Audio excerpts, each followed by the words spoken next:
अमरावती जिल्ह्यात त्रिशूल नावावर शस्त्राचं वाटप होतंय। काँग्रेस नेत्या यशोमती ठाकूर यांनी खळबळजनक आरोप केलाय। अमरावती जिल्ह्यामध्ये त्रिशूलच्या नावावर शस्त्रांचं वाटप केलं जातोय। यशोमती ठाकूर यांच्याकडून आरोप केला गेलाय। पत्रकार परिषद घेत हा आरोप करण्यात आलेला आहे। काही फोटो या ठिकाणी यशोमती ठाकूर यांनी दाखवलेले आहेत। अमरावती जिल्ह्यातील ग्रामीण भागातील आणि शहरात देखील मोठ्या प्रमाणात त्रिशूलच्या नावावर शस्त्रांचं वाटप होतंय। त्रिशूलच्या नावावर जिल्ह्यात ग्रामीण भागात आणि शहरात गुप्त्यांचा वाटप होतोय असा आरोप यशोमती ठाकूर यांच्याकडून करण्यात येतोय। या शस्त्रांचा वापर चुकीच्या पद्धतीने करण्यात आला तर त्याला जबाबदार कोण असा सवालही त्यांनी उपस्थित केलाय।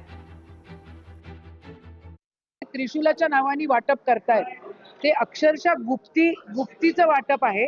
मी तुम्हाला दाखवते त्याचा फोटोग्राफ। त्याचा फोटो तुम्ही बघून घ्या। तो म्हणजे काही पण सुरू आहे। हे अक्षरशः या छोट्या छोट्या गुप्त्या आहेत आणि छोट्या छोट्या गुप्त्यांचं वाटप होत आहे। हे कोणत्याही हालतीमध्ये हे त्रिशूल नाही आहे, ही वस्तुस्थिती आहे। त्रिशूल कसं असतं हे आम्हालाही शिकवायची काही गरज नाही, पण स्वतः होम मिनिस्टर देवेंद्रजी असल्यानंतर असं अस्त्रांचं आणि शस्त्रांचं वाटप जर होत असेल आणि मोठ्या प्रमाणामध्ये त्याला जर धर्माचं नाव दिलं जात असेल तर हे बिलकुल लोकशाहीसाठी आणि येणाऱ्या आपल्या देशासाठी, येणाऱ्या पिढ्यांसाठी हे बिलकुल घातक आहे।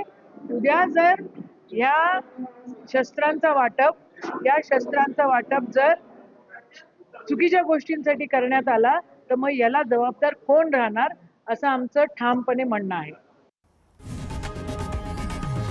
लोकशाही मराठी ऐका, पहा, जागरूक रहा।